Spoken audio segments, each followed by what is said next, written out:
It's not my ideal place to be, but it's been cool to see everyone. And I've said all along, this is going to be a fun weekend, I think, for me to recognize a lot of the people that have helped me get to this point.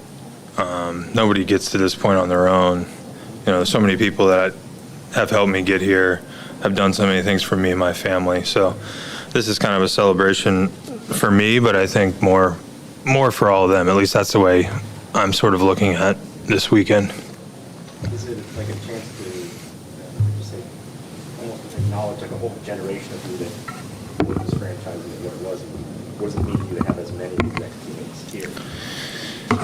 Yeah, I think that's the coolest part, is seeing the people I haven't seen in a long time. We were joking out in the hallway and a lot of other places. It's like I feel like I'm getting ready for a wedding today. You know, everyone says in the wedding, you never know when this many people are going to be in the same room again, maybe ever.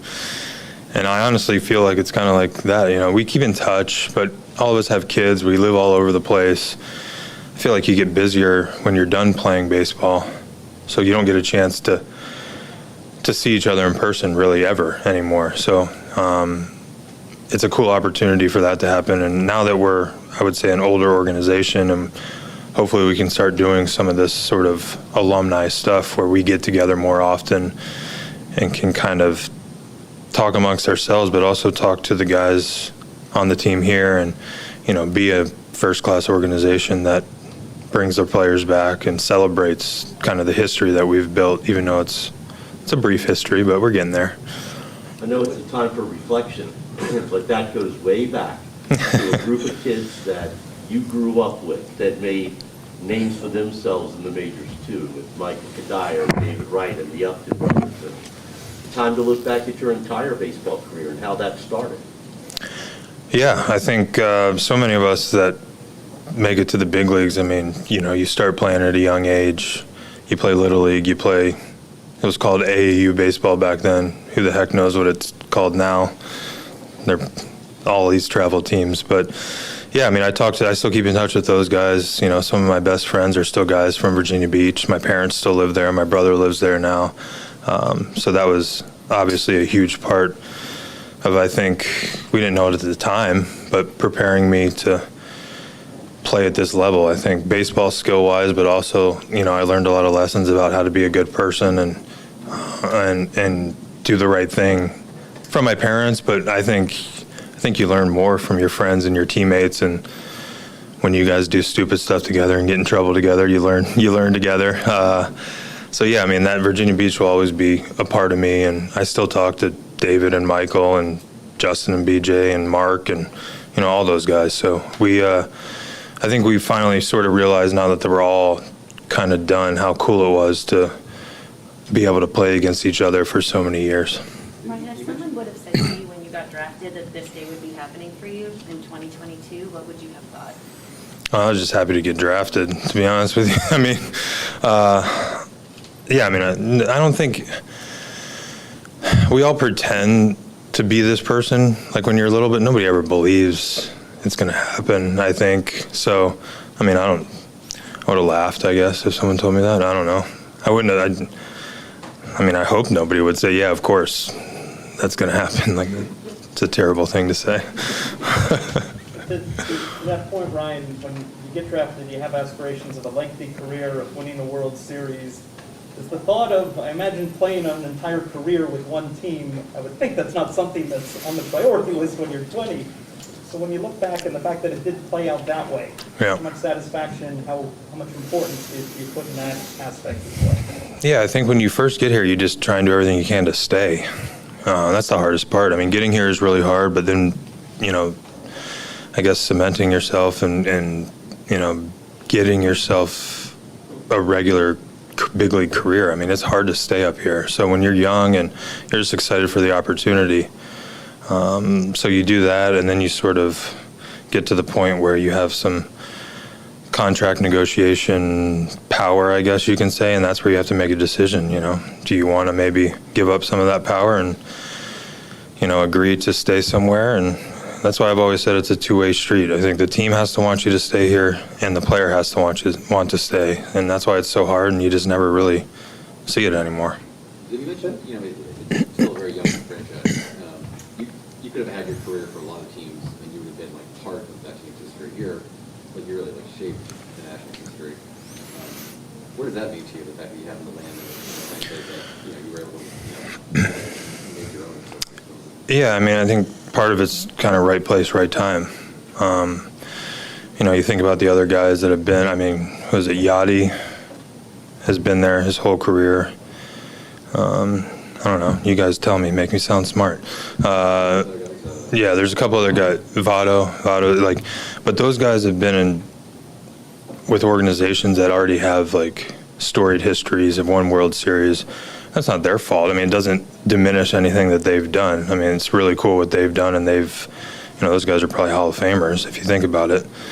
But I think the unique kind of story of my career is like I was here from the very beginning, and it's just sort of being lucky to be here in the first year and then staying here and being able to grow, like I always say, with the fan base, with the organization, with the learners.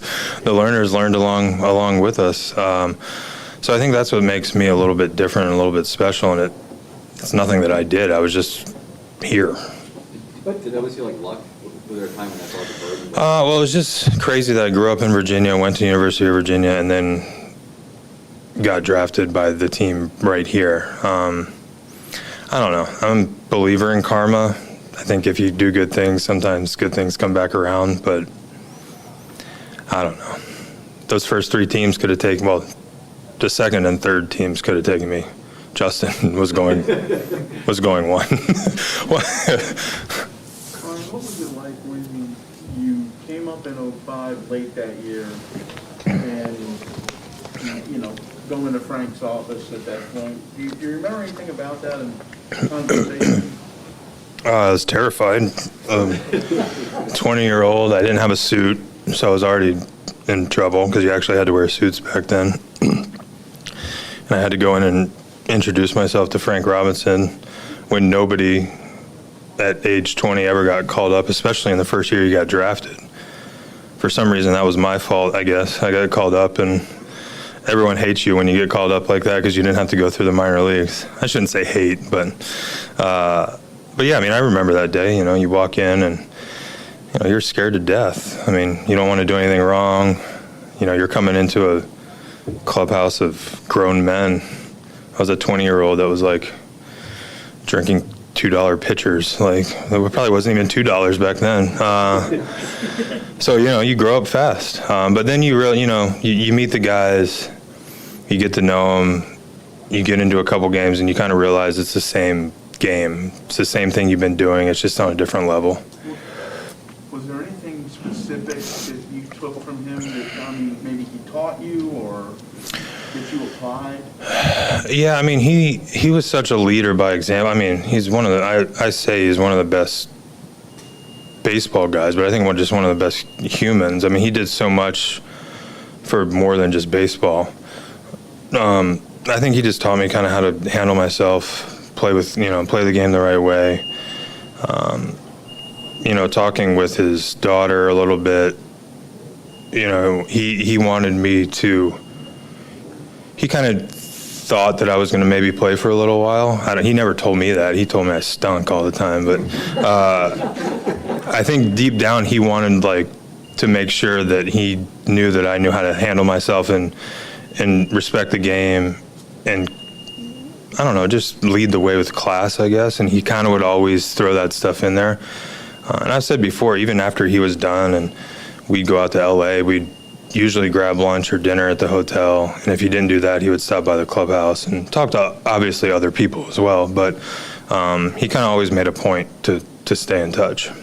Brian, you talked about the excitement of today. What does it mean to you past your retirement to walk around and see all these number 11s in the stadium and to know that after the Nats picked you to be their first draft pick ever, now they're picking you to be the first guy that nobody's ever going to wear your number again? Yeah, it's humbling. You know, it's fun. Like we were saying earlier, nobody thinks this is going to happen. Nobody expects this to happen.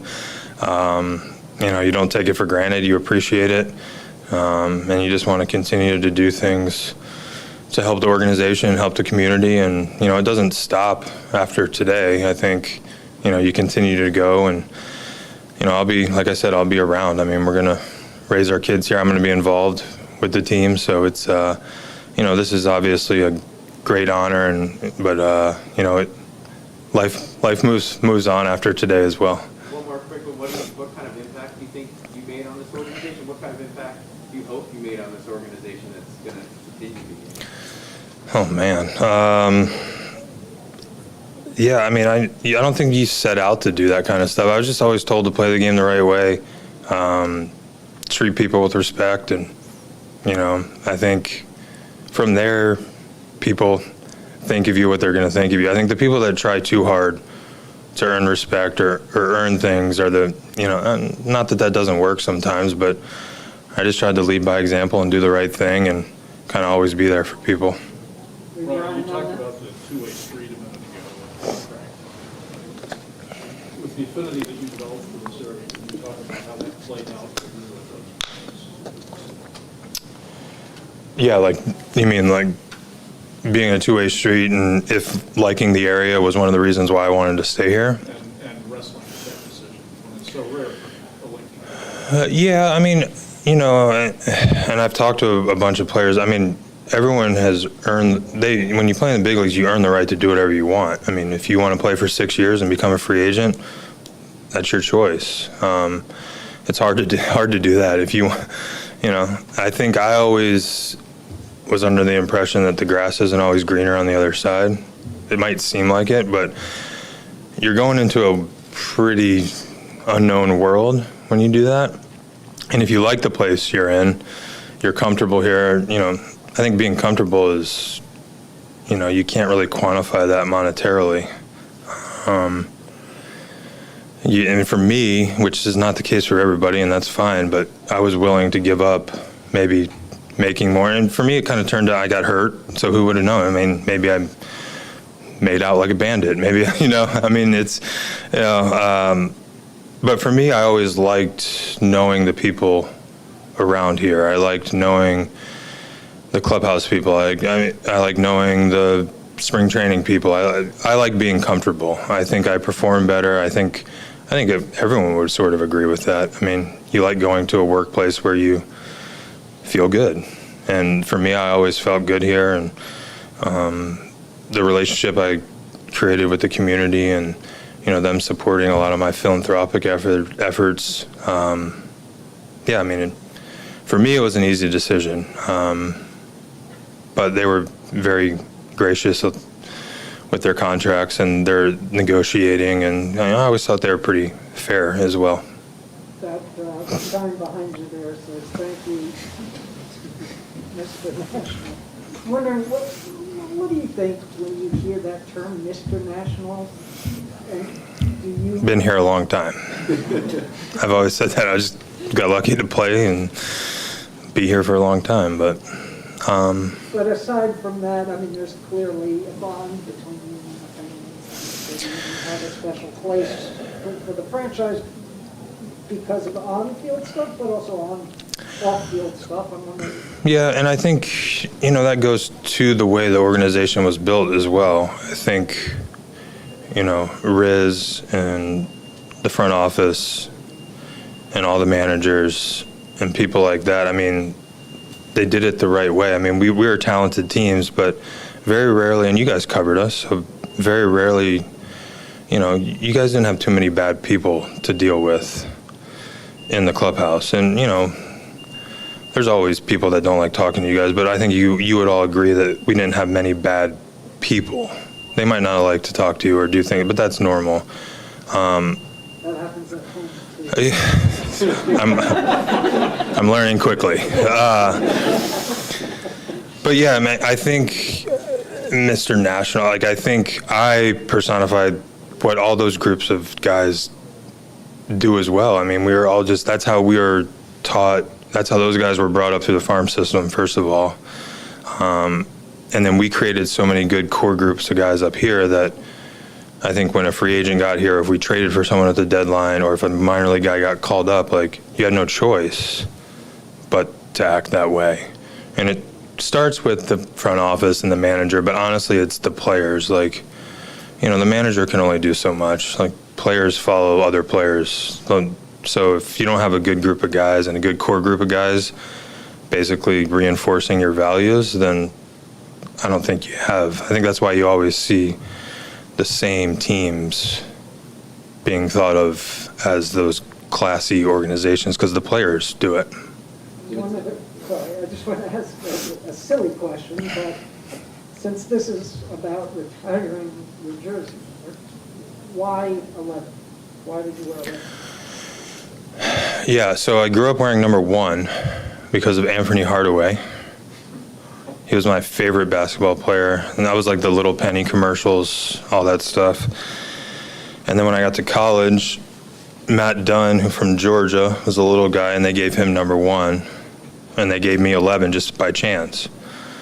And I wasn't gonna, you don't ask for anything when you're a freshman in college. So I just was like, all right, well, that's kind of cool. I used to be 1, now I'm 11, and so super boring story, but that's how it is. What's Matt doing these days? Matt, he actually picked me up when I got called up in Atlanta. He drove me from the airport to the stadium, picked me up. There's no Uber and stuff back then. But yeah, he's down in Georgia still. He's got a couple kids. We keep in touch. I know during your career you try not to think about these things, but since you retired, the thought of the question, the what if stuff. Like, if I don't hurt my shoulder, if I play a whole career at third base, does that ever come up in your mind and you think how much more you could? Yeah, I mean, I think everyone would always think that. And, you know, I always say I think that's part of kind of my journey in my career and, you know, sort of in the end of the day, kind of what made me who I am. I mean, very rarely does anyone play and never get hurt or have to go through adversity in a short career, to be honest with you, let alone a 16, 17-year career or whatever. I mean, that's just part of the gig. I mean, you get hurt, you have good years, you have average years, you have bad years.